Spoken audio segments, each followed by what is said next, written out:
Mga master, dahil po November na, papalapit na rin po itong isa pong inaabangan natin tuwing December, ang PEI or Productivity Enhancement Incentive. Not earlier than December 15 ang release nito, at kinakailangan po unang-una dapat still in the service as of November 30 of the current year.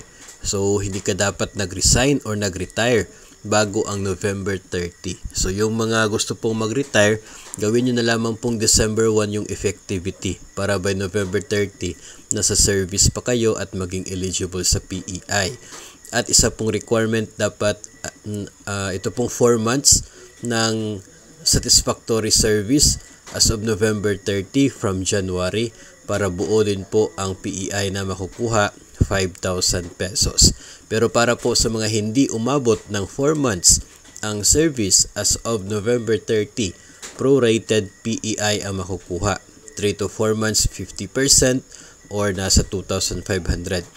2 to 3 months 40%, 1 to 2 months 30% lamang or 1,500. Less than 1 month 20% ang PEI or 1,000. So para po sa mga hindi umabot ng 4 months service as of November 30. So yun po yung pagkakaiba. Kung ang serbisyo ay below 4 months, yung prorated. Pero kung yung service po ay umabot ng 4 na buwan as of November 30 at of course hindi pa po nag-resign o kaya ay nag-retire, buo po na 5,000 ang kanila makukuha na PEI, Productivity Enhancement Incentive. Ito po ang aasahan natin not earlier than December 15. Of course, marami na po tayong mga nababasa, naririnig, mga contents tungkol po sa year-end bonus, kaya napapanahon na rin na ang PEI na naman yung pag-usapan. Every year naman po ito natatanggap, pero marami pa rin po sa atin ang hindi po familiar pagdating po sa guidelines nito, kung sino po yung mga tatanggap.